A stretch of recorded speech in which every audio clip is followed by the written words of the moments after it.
Well, good afternoon and welcome to the Vale of Glamorgan Council's Cabinet meeting of the 21st of March 2024. I'm Councillor Liz Burnett and Chair of the meeting as the leader of the Vale of Glamorgan Council and Cabinet Member for Performance and Resources. We'll be using the Council's hybrid platform again, and so a few reminders. The meeting's being live streamed and recorded and will be uploaded to the Vale of Glamorgan Council's website as soon as is practicable after the meeting. And secondly, that participants should ensure that if participating in person in the chamber, that their microphone isn't activated, and also that remote attendees mute themselves when not speaking to avoid any background noise or feedback when others are speaking. If anyone wishes to speak, they should either activate their request to speak function or use the raise hand function. All debate should be raised verbally and not via the chat function for the sake of recording. And the chat function is used only to highlight technical issues or to get the attention of the chair or democratic services officer.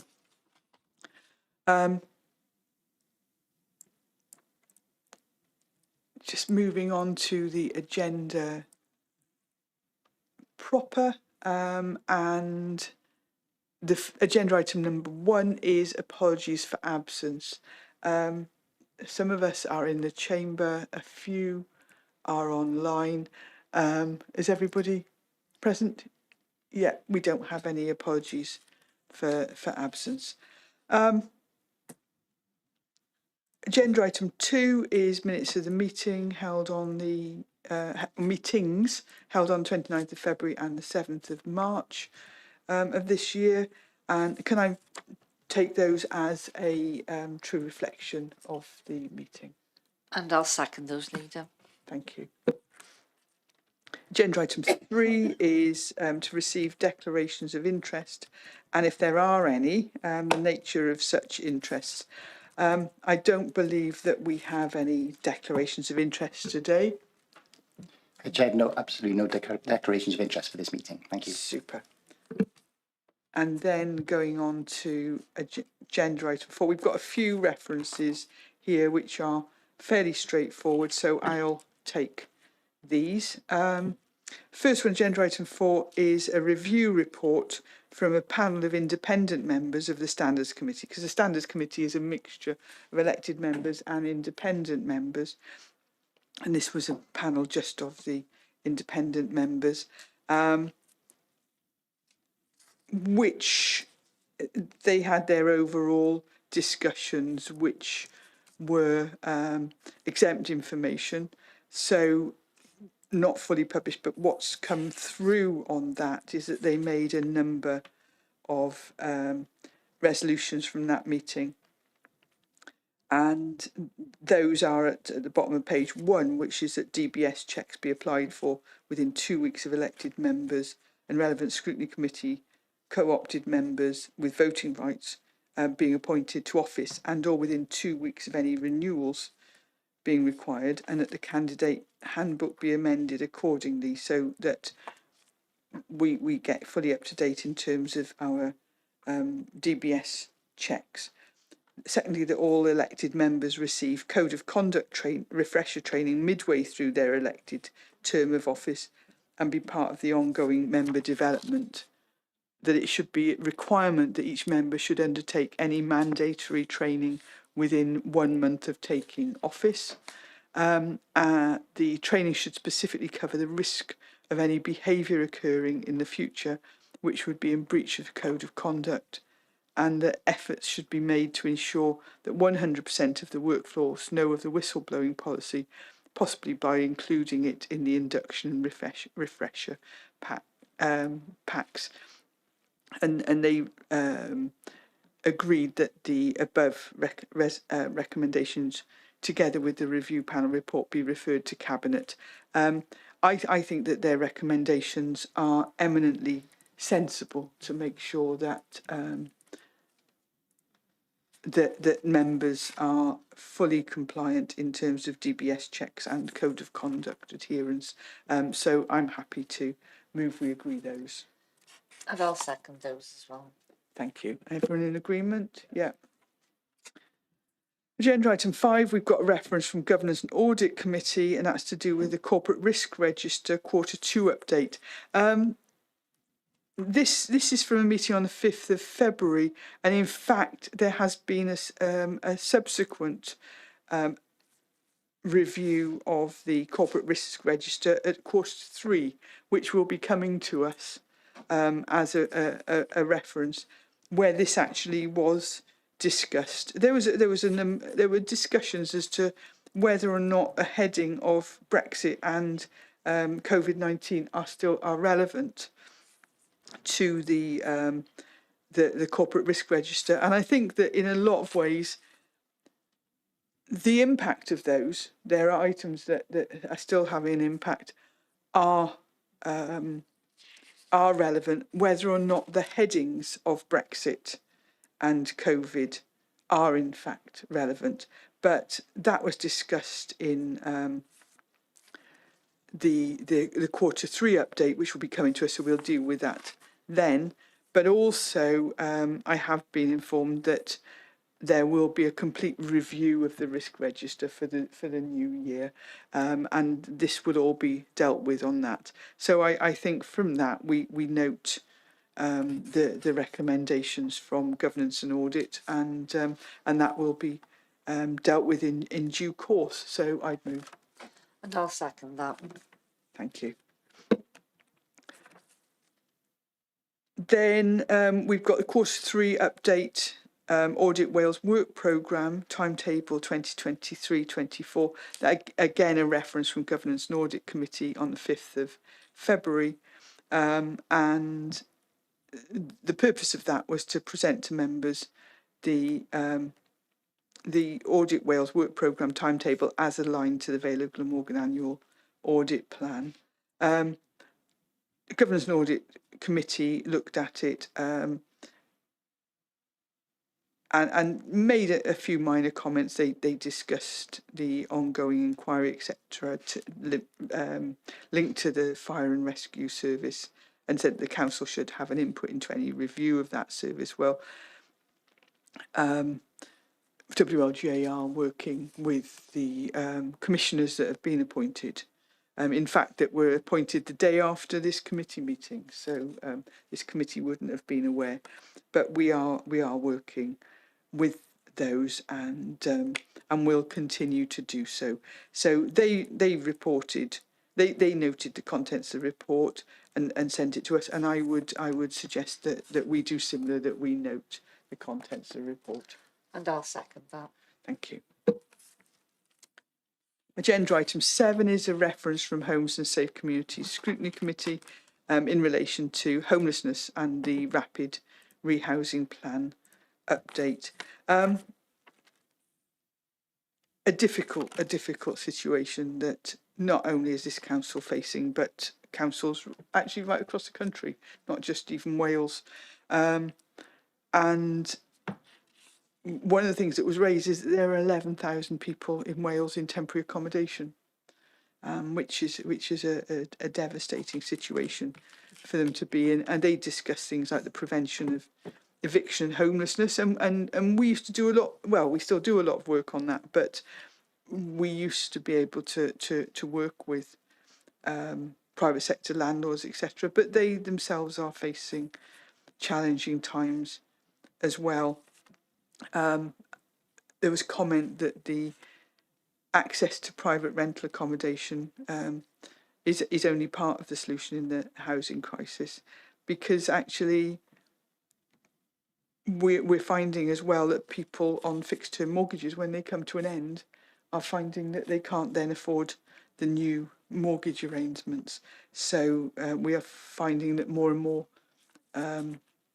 families are becoming homeless, and we're dealing with that. The scrutiny committee themselves noted the current service pressures, or noted the current service pressures arising from the homelessness, and they also noted the steps being taken to reduce the use of temporary accommodation.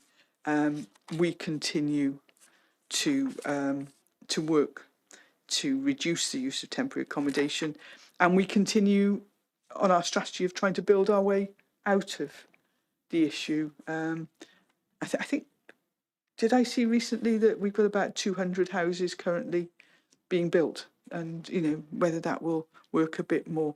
So I see that Councillor Perks wants to come in. I'll just finish this and then I'll hand over. And they were talking about the importance of the Vale Council also helping to amplify calls and lobbying UK government in order to increase the local housing allowance rate to ensure that private rents are actually affordable. So that's what they said. Thank them for their comments on this, and I would suggest that we note this report. Sandra, did you want to come in? Yes, thank you, Leader. Yes, it is just to say that there's 200 plus houses or accommodation over the next year or so that will be provided to house people, which is really good news, and we have a forward work programme on from that as well. But yes, I'd like to second this that we note. Super, thank you. And that's agreed by everybody. I see nodding. That's super. Right, moving on to agenda item number 8. This is a report of a meeting. This is the Shared Regulatory Services Joint Committee, which was held on the 31st of January of this year. Our member on that committee is Councillor Sivanyanam. So over to you, Ruba. You're going to cover this, I believe.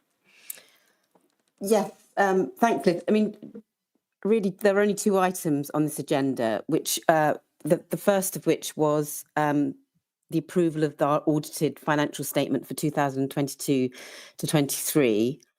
So that was approved by all 3 authorities. And then the second item was to agree our budget for 2024-25. And you'll recall, Liz, that I brought, when I brought the minutes of the December meeting where we were discussing the options for the draft budget, I went into a bit of detail then. So I won't go into detail now, but all 3 authorities agreed the budget. And I would, if I may, like to thank the SRS staff because they are working incredibly hard under very quite difficult sort of circumstances in terms of resources for themselves and increased sort of work pressures. So great, thanks to them. But yes, so it was really the approval of the budget. So if you're moving that we note those, and sorry, yes, I moved that we note those. excellent, and I'll second that, and no dissent here, so we're okay on that. Thanks, Ruba. I don't know how I've just managed to whiz on to the next agenda item, so I will go back. Agenda item 9 is the Strategic Collaborative Working Initiatives update. This comes to us on a 6-monthly basis. Sometimes it's hard to get your head around how many different collaborative arrangements that we're working in, and I think it's fair to say that most of us in the Cabinet participate in 2 or 3 at the very minimum. So it's good every now and again to have those to have those laid out, and the compendium is actually attached to Appendix A. Within the updates on page 3 from paragraph 2.2 onwards, there's an update of new agreements or arrangements that we're entering into, and I think it's worthwhile mentioning at 2.2 as a result of the levelling up, transforming towns funding and shared prosperity, that there will be a new Barry partnership to progress work, which will be a range of people linked to the town to help to guide the activity on that, and there will be a report to Cabinet in the not too distant future to lay that out. And then to the discussion of things like Safer Vale Partnership, etc. Lots of impressive acronyms for various different collaborative agreements there. So they're fairly straightforward laid out, and for us, we've only got one recommendation in relation to this, and is that we endorse the strategic collaborative working initiatives that are in place to support the delivery and development of council services and the council's wellbeing outcomes and objectives. And I would move. And I'll second that. Thank you. Agenda item 10 is the grant award and licence extension to the Cowbridge Charter Trust from 2024-25 up to 2028-29. And this is one of those really super reports that actually demonstrates what we're about and the way in which we want to work. The Cowbridge Charter Trust are a super organisation that care passionately about their town. And I first became aware of them many years ago when they had worked with the Vale Council to actually administer the works, to return the town wall to, I mean, the report talks about a safe and attractive condition it was, but for anybody that's been to Cowbridge recently would see that the phenomenal piece of work that was done there to renovate the town walls. And this report is about continuing in partnership with them over the coming years. Nothing like the sort of £60,000 that was involved in the original work, when the massive amount, but actually a very small sum of money to so that they can manage the ongoing maintenance of the town walls. So very, very simple, but I would like to give a personal thanks to Cowbridge Charter Trust for their work, which has been absolutely super. I hope to be down there to go and have a look again soon. So the two recommendations for us is firstly that there's a grant be awarded to Cowbridge Charter Trust Charitable Incorporated Organisation, or CIO, of £1,500 per annum for 2024-25 through to 2028-29, and a corresponding licence be entered into for the period. And two, that the monitoring officer, head of legal and democratic services, be granted delegated authority to agree the terms and execute the licence between the Vale of Glamorgan Council and the Cowbridge Charter Trust CIO in line with recommendation 1 above. And I would move. And I'll second those recommendations. Thank you. Yep, and we're all in agreement. Thank you. Next is agenda item 11, and this is a part 1 report that will be followed up with 2 part 2 reports later on in the agenda. And this is fairly simple in terms of a position statement in terms of the renewal of the Regional Internal Audit Shared Services Partnership, which was formed in 2019 and is hosted by the Vale of Glamorgan Council. The initial partnership agreement was signed for 3 years and then extended for 2 years. And at the 5-year anniversary in April 2024, the partnership needs to be refreshed and the original partners need to sign a new agreement. It's encouraging to see that positive feedback's been received in relation to audit service delivery from all 4 partner Section 151 officers and senior management teams. The Vale of Glamorgan Council is committed to acting as a host of the service. Rhondda and Taff Council have given notice that they don't wish to continue in the partnership arrangement from 2024. and that's fine. I've had a chat with the leader, and they want additional flexibility at the moment. Section 151 officers from other South Wales unitary authorities have expressed an interest in joining the Regional Internal Audit Shared Service. It's a mouthful, isn't it? During 2024-25, and we will update Cabinet as those discussions move forward. But my understanding is that they're awaiting this report before we move things forward. So it's very straightforward. The recommendations before us, there's 3 recommendations.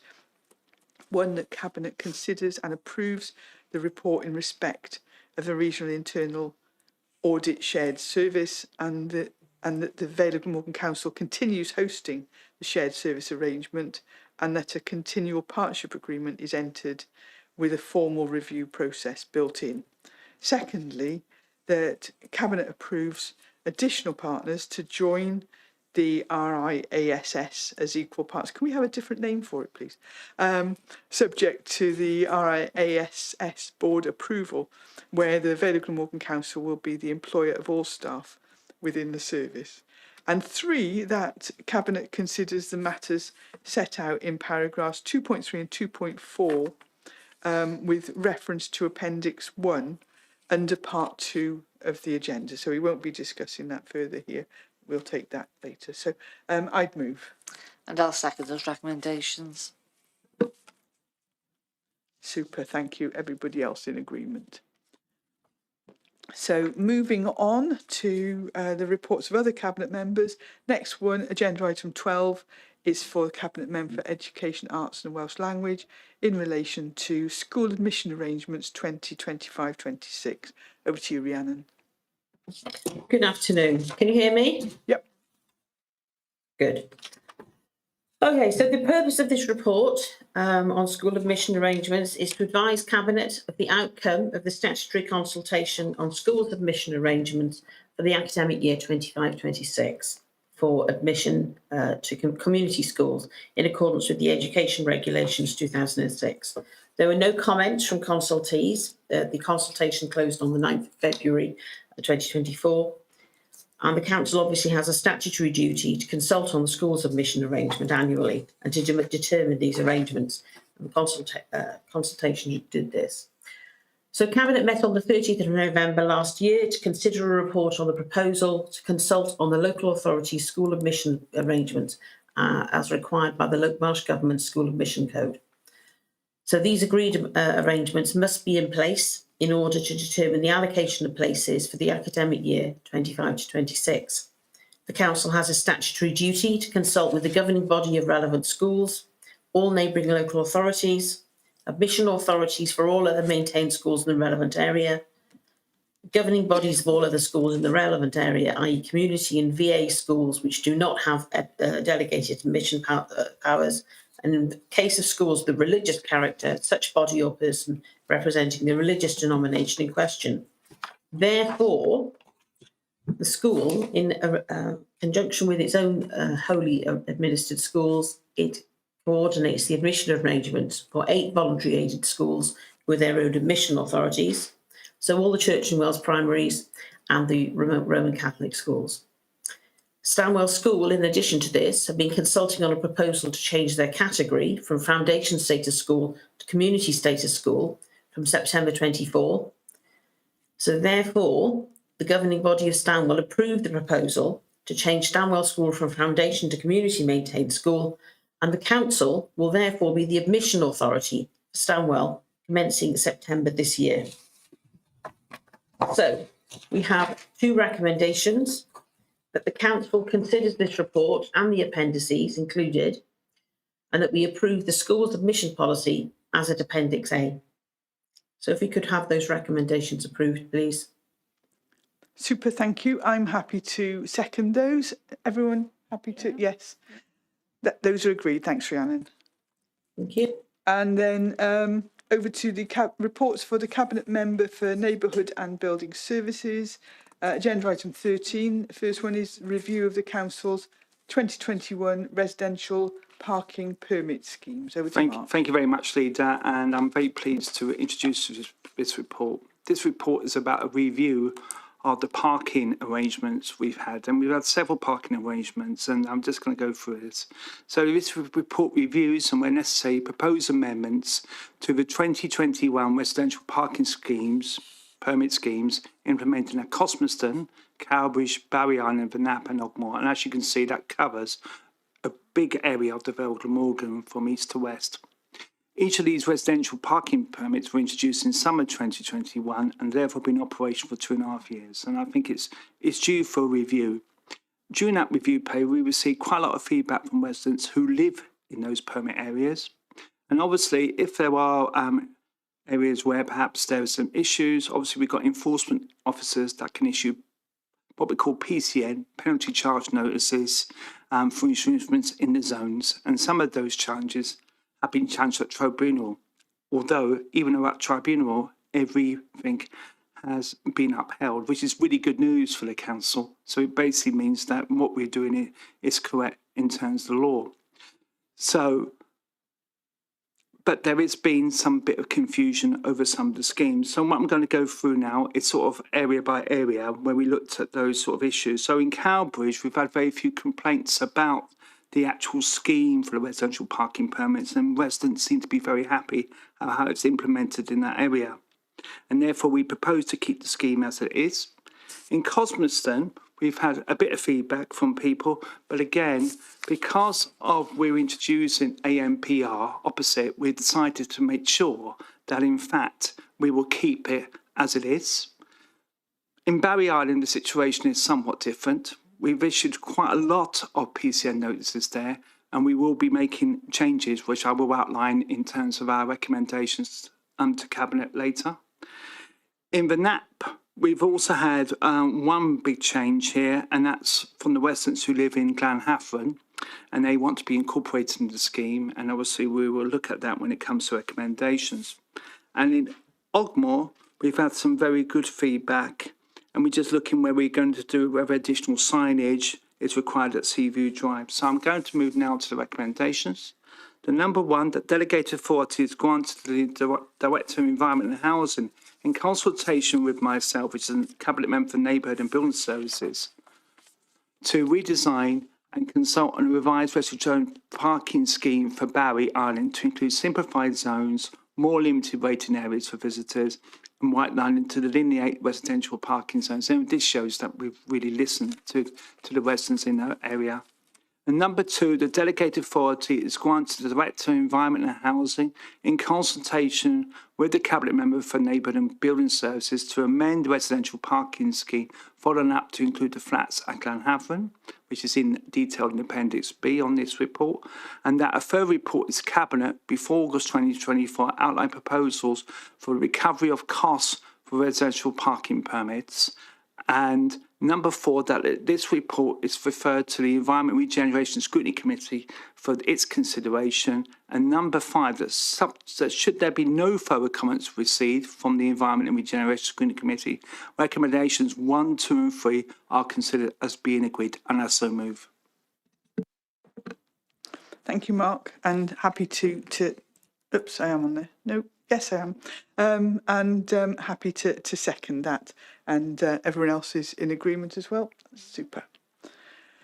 And then it's back to you again for agenda item 14, which is an update report on the household waste and recycling centres. Yes, and thank you very much, Leader, for that introduction. Yes, we've got a very interesting report here about the waste arrangements. And as you know, we've got two waste facilities, household waste recovery centres, you could call it, recycling centres. Well, I think recovery and recycling work well together.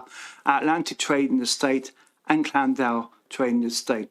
In terms of the one in Barry, as you probably are aware, we have now got a reuse and recycling shop, or reuse shop, I would argue, called Emphis, and it's really worth going. I was delighted to attend the official opening of that, and it went really well. And apart from Mondays, it's open 6 days a week, so please don't turn up on Mondays, not unless You've got other things to do at the recycling centre next door. But it was really good, and we're working with our partners, FCC, who obviously won it. But what's interesting in this report, there is quite a lot of data on the tables in this report, which are itemised on here on page 5 in particular. And what you've got to remember on page 5, there's a report on the different types of materials. And it shows that something like 8,500 tonnes of recycled materials are both Barry and Clandale recycling sites, and 2,000 tonnes residual waste. I mean, I think our challenge going forward is to increase the amount of recycled materials and kind of reduce the amount of recycling waste. Now, obviously, some of the issues are not really so much in Barry. I think the Barry site is working really well, and partly that's also due to the fact that we also got a new, but it's not new, it's been around for about 3 years now, but it's really improved. It's the automatic, and I would say automatic, although you have to go through a computer to do bookings. Because I remember in the old days, you have to queue up and take considerable period of time to get to the front of the queue. Now that doesn't happen anymore. And the great thing fairly recently, you can almost do it on real-time information. So you can do it on the same day pretty much. Obviously, certain days are more popular than others, and we try and get people to use it in the week, more so than weekends. But you can see, I think we talk about last year, there was over 200,000 bookings to those sites. And that's more than the population of Vale Glamorgan, which just shows you how popular it really is. The second part of this report is about the improvements to Clandale. Now, obviously, some people in Clandale have found the site quite difficult in terms of access and in terms of use and facilities. And I'm pleased to know that we as a cabinet are allocating quite a lot of money to improve Clandale. And that will involve two areas. That will improve the road surfacing, and admittedly that will also be working on a private road.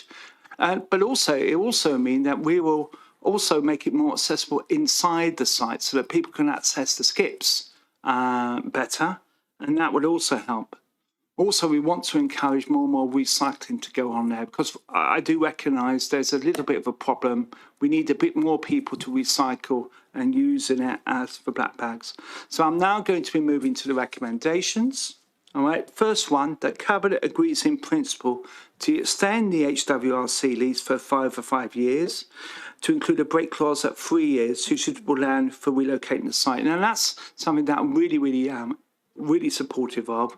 It will give some assurance to the residents of Western Vale that we're moving in that direction, and obviously it will mean that if any site becomes available nearby, we've got a break clause in that. And number two, that we note the current recycling performance of our household waste recycling centres. I'm pleased to note that it's at 70%, and we want to continue to exceed that target. As a result, we don't have fines, and that's the important bit.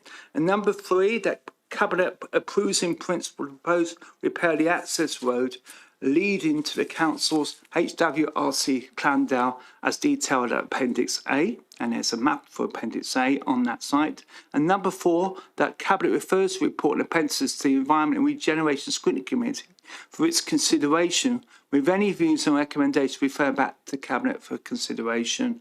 And number five, that the recommendations are considered as approved should no views to the contrary be expressed by the Environment and Regeneration Committee, and I so move. Thanks, Mark. Before I second, I believe that Councillor John has got his hand up and would like to come in. Were you there? There we are.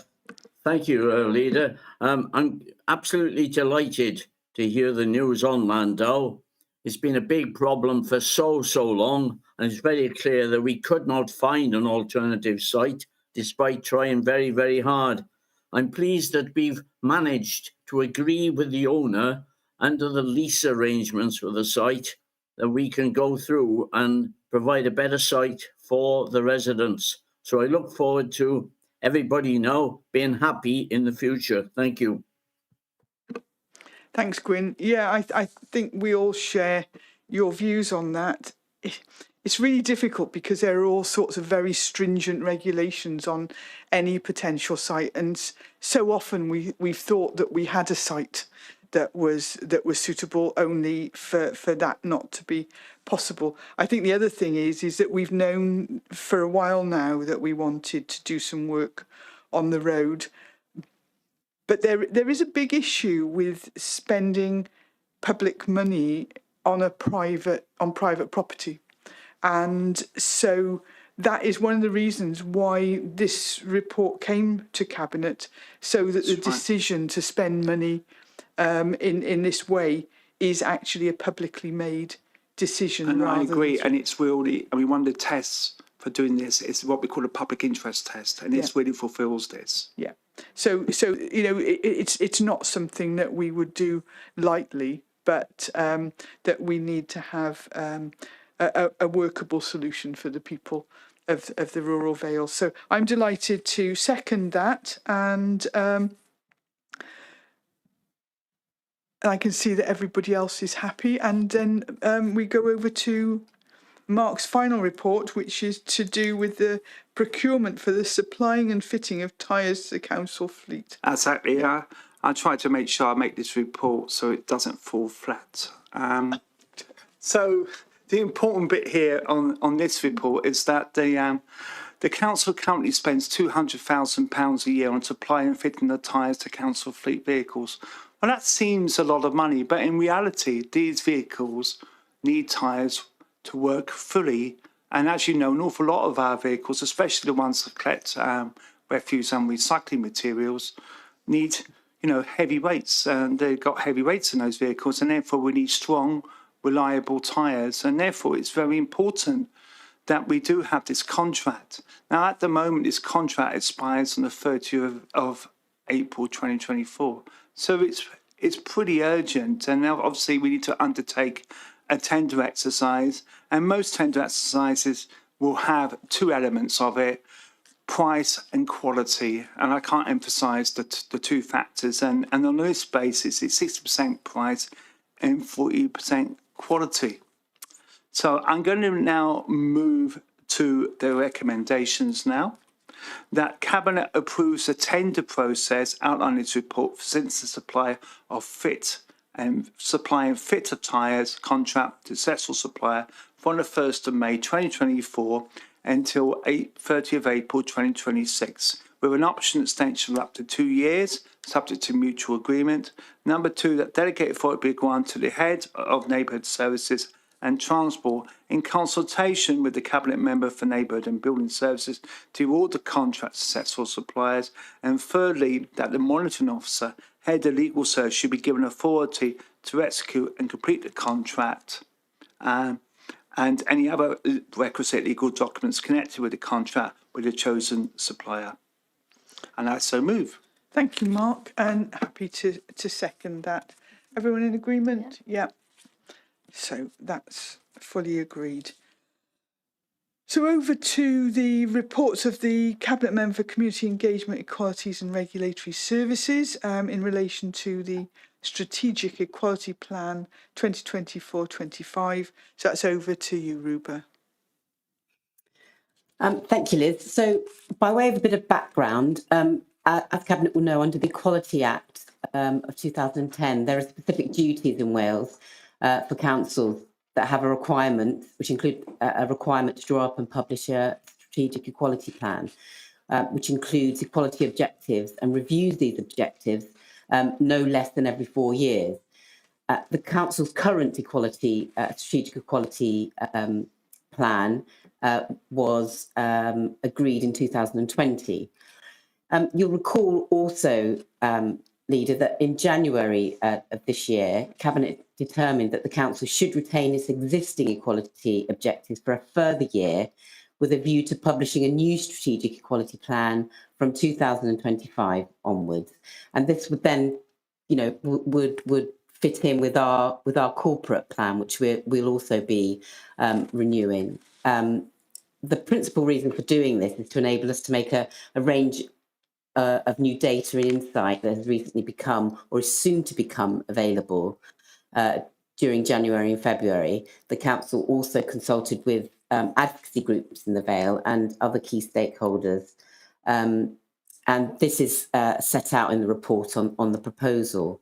And I have to say that all the groups that we have been speaking to have been very supportive of this strategic equality plan. And Leader, I would like to say at this point that I am proud to be part of a Vale Council that not only follows equality law, but actively seeks to engage with and serve all our communities without discrimination. You know, we want to deliver services to all bar none. Equality is not just a word or a hobby horse, as some may wish to promote.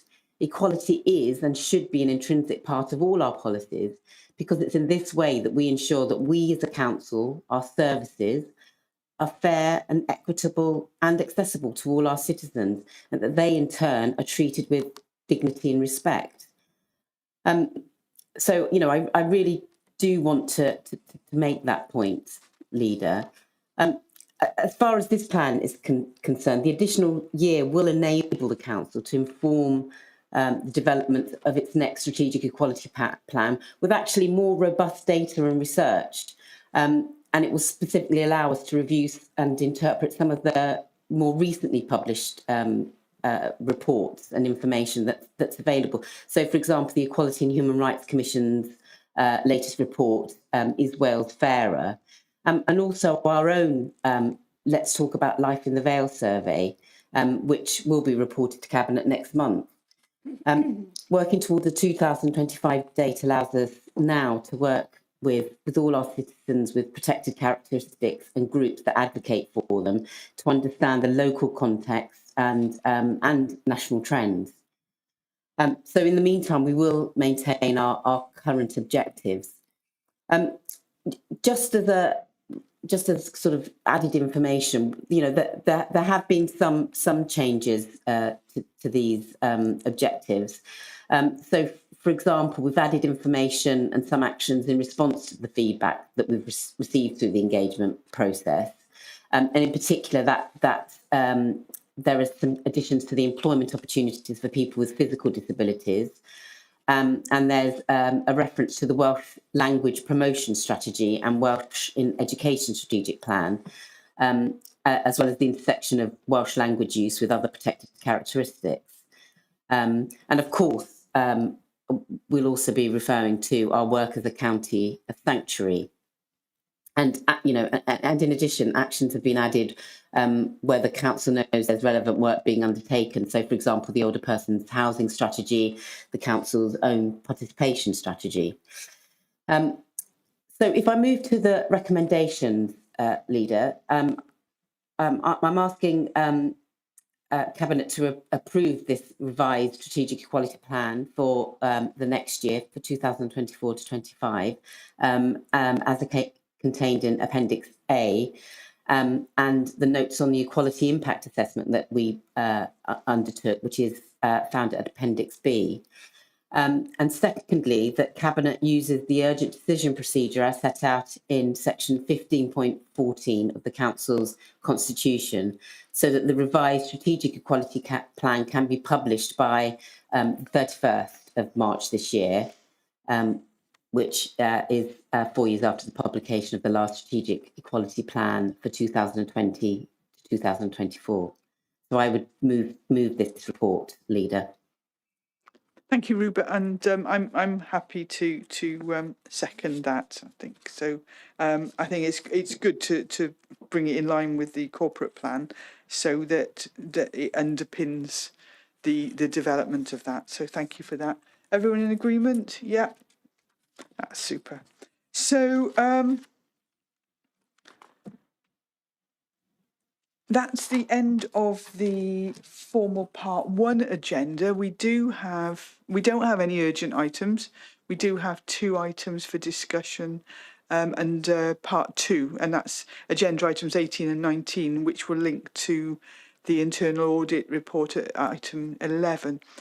These are matters that are considered to be confidential, and therefore the meeting will need to move into private session where confidential matters can be discussed under part 2.